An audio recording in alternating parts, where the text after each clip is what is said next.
ओ शांति। आज 3 जनवरी 2025 के महावाक्यों में प्यारे मीठे बाप दादा ने कहा, मीठे बच्चे, निराकार बाप तुम्हें अपनी मत देकर आस्तिक बनाते हैं। आस्तिक बनने से ही तुम बाप का वर्षा ले सकते हो। आज का प्रश्न है, बेहद की राजाई प्राप्त करने के लिए किन दो बातों पर पूरा पूरा टेंशन देना है? उत्तर है, पहला तो पढ़ाई और दूसरा सर्विस। सर्विस के लिए लक्षण भी बहुत अच्छे चाहिए। यह पढ़ाई बहुत वंडरफुल है। इससे तुम राजाई प्राप्त करते हो। द्वापर से धन दान करने से राजाई मिलती है, लेकिन अभी तुम पढ़ाई से प्रिंस प्रिंसेस बनते हो। गीत है, हमारे तीर्थ न्यारे हैं। ओम शांति। मीठे मीठे रूहानी बच्चों ने गीत की एक लाइन सुनी, तुम्हारे तीर्थ हैं। घर में बैठ चुपके से मुक्ति धाम पहुंचना। दुनिया के तीर्थ तो कॉमन है, तुम्हारे हैं न्यारे। मनुष्यों का बुद्धि योग तो साधु संतों आदि तरफ बहुत ही भटकता रहता है। तुम बच्चों को तो सिर्फ बाप को ही याद करने का डायरेक्शन मिलता है। वह है निराकार बाप। ऐसे नहीं कि निराकार को मानने वाले निराकारी मत के ठहरे। दुनिया में मत मतांतर तो बहुत है ना। यह एक निराकारी मत निराकार बाप देते हैं, जिससे मनुष्य ऊंच से ऊंच पद, जीवन मुक्ति व मुक्ति पाते हैं। इन बातों को जानते कुछ नहीं है, सिर्फ ऐसे ही कह देते हैं, निराकार को मानने वाले हैं। तो जो बाबा हमें ज्ञान देते हैं, वो ज्ञान तो किसी को पता ही नहीं है। जैसे निराकार को मानने वाले इस्लाम धर्म में, क्रिश्चियन में, सिख धर्म में निराकार को तो माना गया है, पर उनके पास ये ज्ञान थोड़ी है जो बाबा ने दिया है, एक्यूरेट।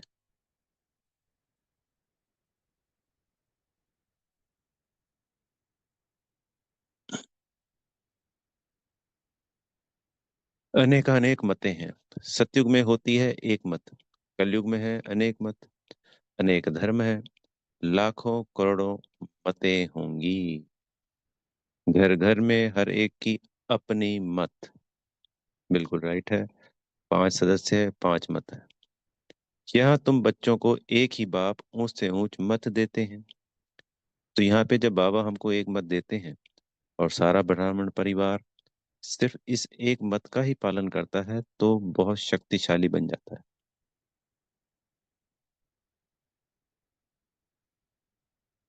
हमेशा एक में शक्ति होती है। तो सत्युग शक्तिशाली क्यों? क्योंकि एक मत पे करते हैं सब। त्रेता भी एक मत पे होती है। द्वापर में अनेक मत होना शुरू होती है, तो वहां पे कम शक्तिशाली होते हैं। पर कलयुग में बिल्कुल ही अनेक मतें हो जाती हैं, तो बिल्कुल ही कमजोर हो जाते हैं। द्वापर में कमजोर नहीं होते हैं, कम शक्तिशाली होते हैं। मन, यहाँ पे मनसा की आत्मा की बात हो रही, और वही आत्मा का प्रभाव फिर शरीर पे भी पड़ता है। ऊंच से ऊंच बनाने की, बोले ये ऊंच से ऊंच मत देते हैं बाबा हमको, ऊंच से ऊंच बनाने की। तुम्हारे चित्र देखकर बहुत लोग कहते हैं कि यह क्या बनाया है, मुख्य बात क्या है, बोलो। यह रचता और रचना के आदि मध्य अंत का ज्ञान है।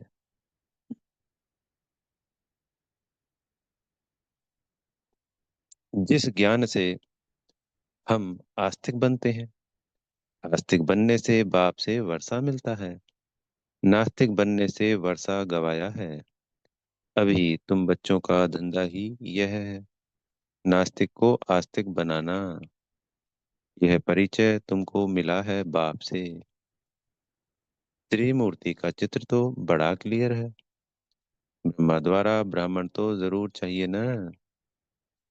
ब्राह्मणों से ही यज्ञ चलता है। यह बड़ा भारी यज्ञ है।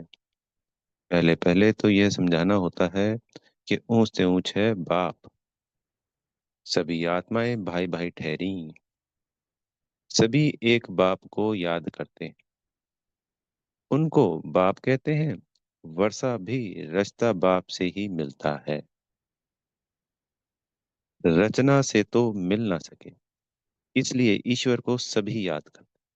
तो इस संसार में जितनी भी आत्माएं हैं उस परमात्मा को याद कर रही हैं, क्योंकि सभी को प्रार्थना, क्योंकि आत्मा को ये भान होता है उस चाहे सब कुछ भूल गई है, पर प्राप्तियां सिर्फ एक परमात्मा से ही होनी है। तो इसलिए अनेक धर्म होने के बावजूद भी सब याद तो उस भगवान को ही करते हैं अपने अपने तरीके से। वरना जिसको कभी किसी ने देखा नहीं, ढंग से जाना नहीं, जिसके लिए अनेक मतें हैं, अनेक हमने धर्म बना डाले, जिसको बिना देखे बिना सोचे समझे फिर भी उसी को याद कर रहे हैं, क्योंकि आत्मा में समाहित है ये, कि कुछ प्राप्तियां हुई है कभी ना कभी। तो इस पुरुषोत्तम संगम युग पे बेहद की प्रत्येक आत्मा को उस परमात्मा से ही प्राप्ति होती है। और चूंकि उसकी संतान है आत्माएं, तो कहीं ना कहीं उनको, आत्मा को ये भान रहता होगा कि हमें अपने पिता से ही प्राप्ति होनी है। इसलिए हम अनेक रूप से अनेक मतों से उन्हीं को याद करते हैं सदा।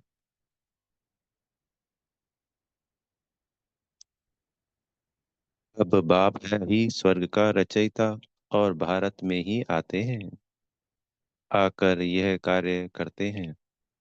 त्रिमूर्ति का चित्र तो बड़ी अच्छी चीज है। यह बाबा और यह दादा।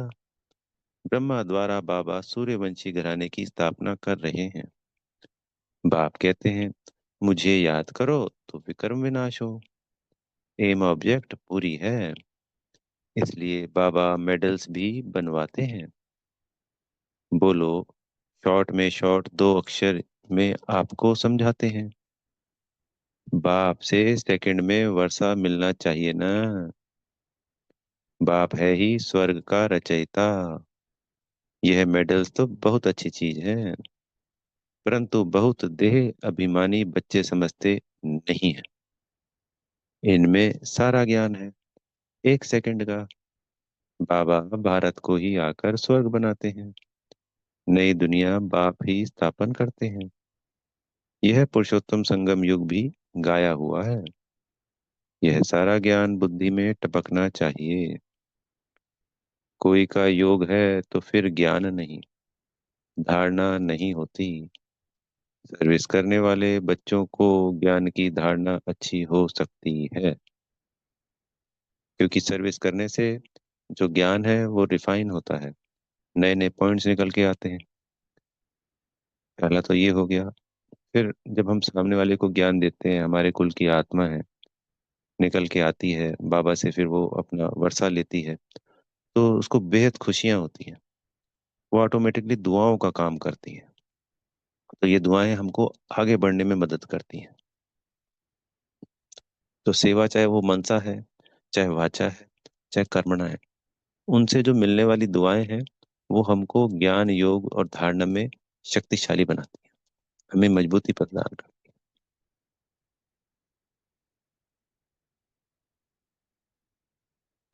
बाप आकर मनुष्य को देवता बनाने की सेवा करे और बच्चे कोई सेवा ना करे तो वह क्या काम के, वह दिल पर चढ़ कैसे सकते।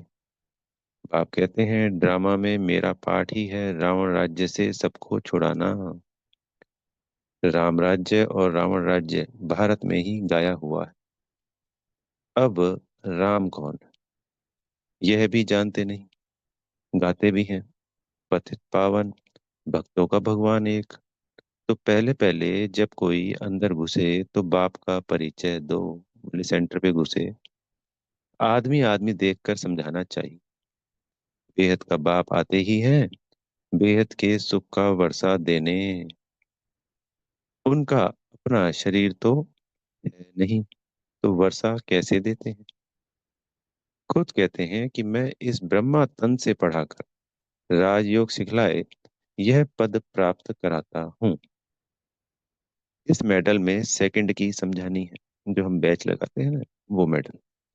कितना छोटा मेडल है, परंतु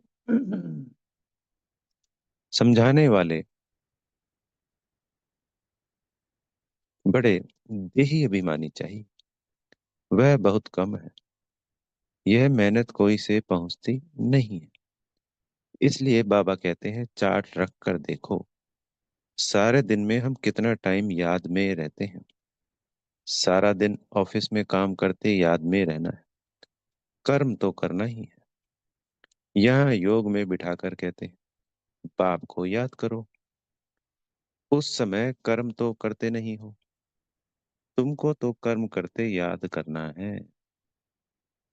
नहीं तो बैठने की आदत पड़ जाती है। कर्म करते याद में रहेंगे, तब कर्मयोगी सिद्ध होंगे। पाठ तो जरूर बजाना है। इसमें ही माया विघ्न डालती है। सच्चाई से चार्ट भी कोई लिखते नहीं है। कोई कोई लिखते हैं, आधा घंटा पौना घंटा याद में रहे, सो भी सवेरे ही याद में बैठते होंगे। भक्ति मार्ग में भी सवेरे उठकर राम की माला बैठ जपते हैं। ऐसे भी नहीं, उस समय एक ही धुन में रहते हैं। नहीं, और भी बहुसंकल्प आते होंगे। तीव्र भक्तों की बुद्धि कुछ ठहरती है। यह तो है अजप्पा जाप।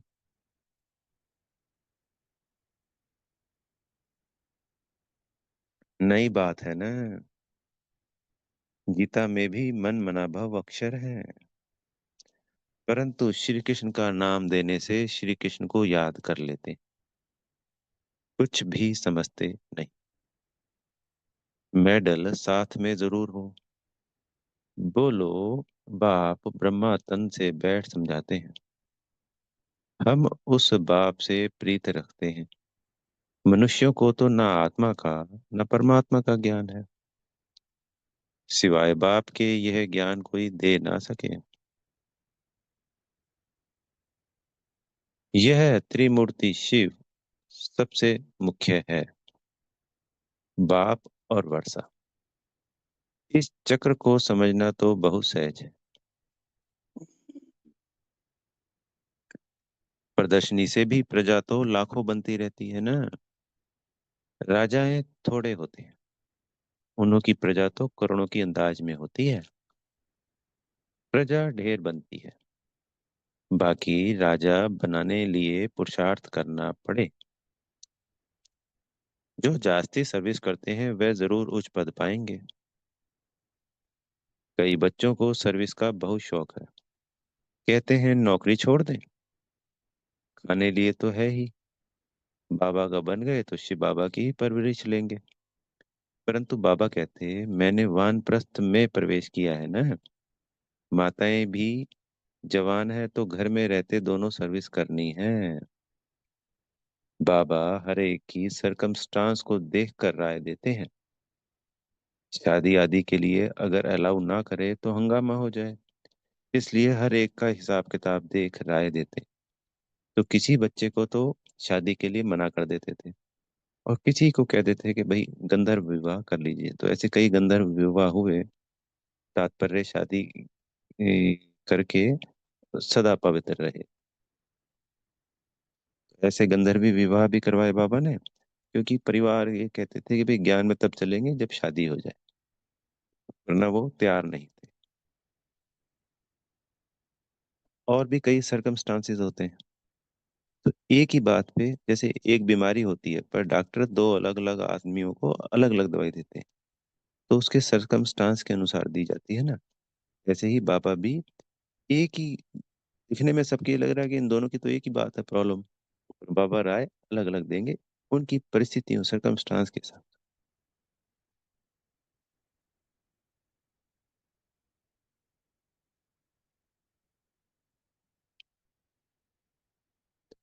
कुमार है तो कहेंगे तुम सर्विस कर सकते हो। सर्विस कर बेहद के बाप से वर्षा लो। उस बाप से तुमको क्या मिलेगा? लौकिक बाप से धूल छाई। वह तो सब मिट्टी में मिल जाना है। दिन प्रतिदिन टाइम कम होता जाता है। कई समझते हैं हमारी मिल्कियत के बच्चे वारिस बनेंगे, परंतु बाप कहते हैं कुछ भी मिलने का नहीं है। सारी मिल्कियत खाक में मिल जाएगी। वह समझते हैं पिछाड़ी वाली खाएंगे। धनवान का धन खत्म होने में कोई देरी नहीं लगती है। मौत तो सामने खड़ा ही है। कोई भी वर्षा ले नहीं सकेंगे। बहुत थोड़े हैं जो पूरी रीति समझा सकते हैं। जास्ती सर्विस करने वाले ही उच्च पद पाएंगे, तो उन्हों का रिगार्ड भी रखना चाहिए। इनसे सीखना है। 21 जन्म के लिए रिगार्ड रखना पड़े, ऑटोमेटिक जरूर वह उच्च पद पाएंगे। तो रिगार्ड तो जहां तहां रहना ही है। खुद भी समझ सकते हैं, जो मिला सो अच्छा है, इसमें ही खुश होते हैं। बेहद की रजाई के लिए पढ़ाई और सर्विस पर पूरा अटेंशन चाहिए। यह है बेहद की पढ़ाई। यह राजधानी स्थापन हो रही है ना। इस पढ़ाई से यहाँ तुम पढ़कर प्रिंस बनते हो। कोई भी मनुष्य धन दान करते हैं तो वह राजा के पास, वह साहूकार के पास जन्म लेते हैं, परंतु वह है अल्पकाल का सुख। तो इस पढ़ाई पर बहुत अटेंशन देना चाहिए। सर्विस का ऑनर रहना चाहिए। वह अपने घर में जाकर सर्विस करें। समझ आएंगे। ऑनर रहना चाहिए, हम अपने गांव में जाकर सर्विस करें। तो जो भी बच्चे हैं तो गांव से ही ज्यादातर आते हैं, और खासकर उस वक्त तो ज्यादातर ही गांव थे। तो हर जगह सर्विस तो करनी है, चाहे बाहर करें चाहे घर में करें और गांव में करें। बहुतों का कल्याण हो जाएगा। बाबा जानते हैं सर्विस का शौक अर्जुन कोई में है नहीं। लक्षण भी तो अच्छे चाहिए ना। ऐसे नहीं कि डिस सर्विस कर और ही यज्ञ का नाम बदनाम करें और अपना ही नुकसान कर दें। क्योंकि सहन शक्ति बहुत चाहिए। अपोजिशन अगर होता है तो चुपचाप रहना ही पड़ता है, और बहुत प्रेम से, बहुत युक्त युक्त होकर समझाना होता है, ताकि दूसरे को बुरा ना लगे। वरना सिर्फ ये समझकर कि भगवान तो कोई और है जिसको हम पूछते आए हैं, वो तो देवता है, इस बात में ही नाराज हो जाते हैं, भावना को ठेस लग जाती है।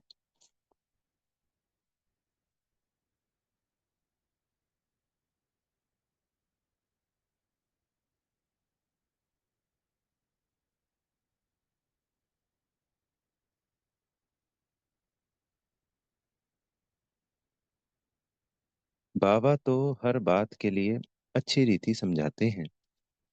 मेडल्स आदि के लिए कितना होना रहता है, फिर समझा जाता है। ड्रामा अनुसार देरी पड़ती है। यह लक्ष्मी नारायण का ट्रांसलाइट चित्र भी फर्स्ट क्लास है।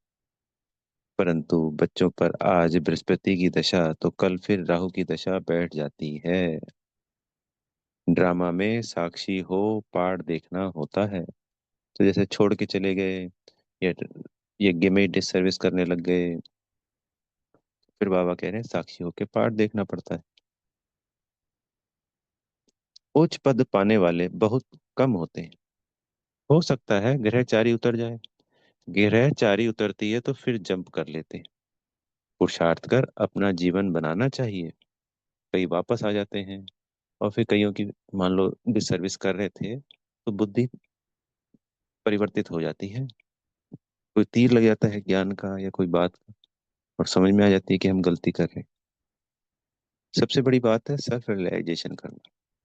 आत्मा को तो करना ही है, हमें जानना ही है उसको, हमें अपनी स्थिति में स्थित होना ही है। पर अपनी गलतियों का बहाना होना, बाबा की श्रीमत को पालन कर पा रहे हैं नहीं कर पा रहे हैं, ये बड़ा अटेंशन देना हो।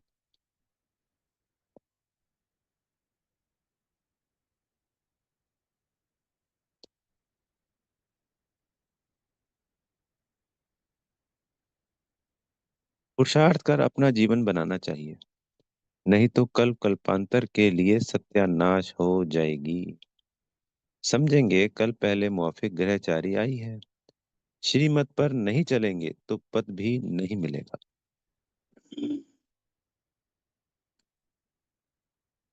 ऊंच से ऊंच है भगवान की श्रीमत। इन लक्ष्मी नारायण के चित्र को तुम्हारे सिवाय कोई समझ ना सके। कहेंगे चित्र तो बहुत अच्छा बनाया है।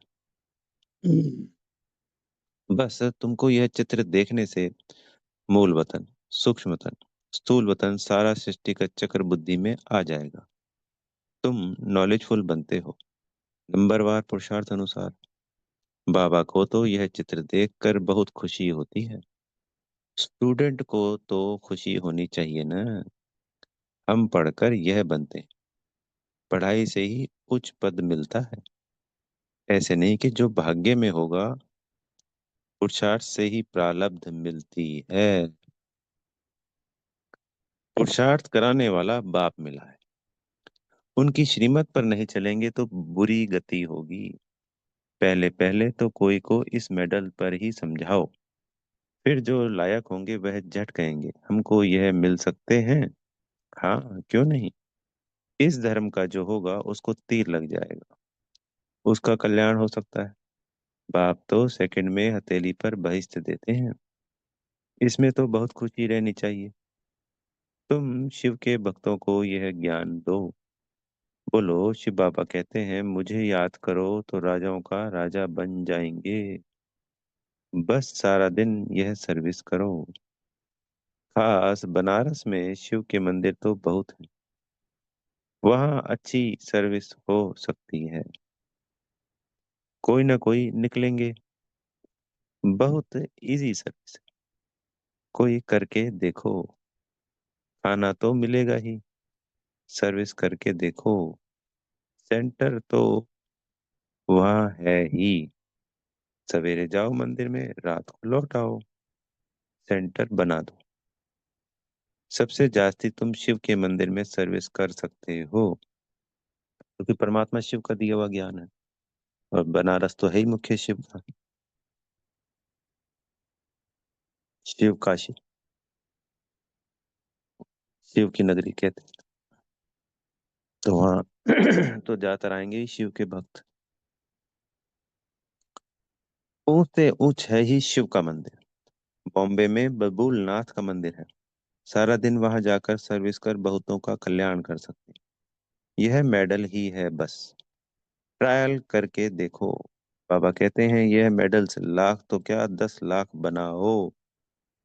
बुजुर्ग लोग तो बहुत अच्छी सर्विस कर सकते हैं। ढेर प्रजा बन जाएगी। बाप सिर्फ कहते हैं मुझे याद करो बस। मन मना भाव अक्षर भूल गए हो। भगवान उवाच है ना। शिव बाबा श्री कृष्ण को भी यह पद प्राप्त कराते हैं। फिर धक्का खाने की क्या दरकार है। बाप तो कहते हैं सिर्फ मुझे याद करो। तुम सबसे अच्छी सर्विस के मंदिर में तुम सबसे अच्छी सर्विस शिव के मंदिर में कर सकेंगे। सर्विस की सफलता के लिए देही अभिमानी अवस्था में स्थित होकर सर्विस करो।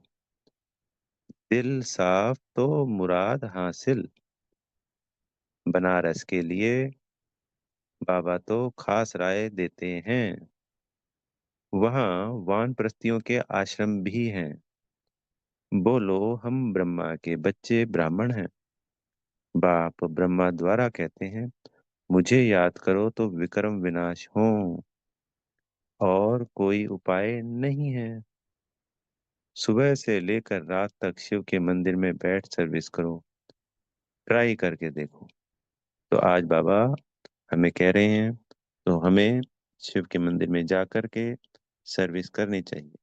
चाहे एक ही बच्चे को ज्ञान दे। पर बाबा ने कहा बच्चे ने किया तो दुआएं एक्स्ट्रा हैं ही हैं। जितना ज्यादा से ज्यादा हो सके बहुत अच्छा। पर कम से कम एक का तो कर ही सकते हैं। खुद कहते हैं हमारे मंदिर तो बहुत है। तुमको कोई भी कुछ कहेंगे नहीं। और ही खुश होंगे। यह तो शिव बाबा की बहुत महिमा करते हैं। बोलो यह ब्रह्मा है। यह ब्राह्मण है। यह कोई देवता नहीं है। यह भी शिव बाबा को याद कर यह पद लेते हैं। इन द्वारा शिव बाबा कहते हैं मामे कम याद करो। कितना इजी है। बुजुर्ग की कोई इंसल्ट नहीं करेगा। बनारस में अभी तक इतनी कोई सर्विस हुई नहीं है। मेडल या चित्रों पर समझाना बहुत सहज है। कोई गरीब है तो बोलो तुमको फ्री देते हैं।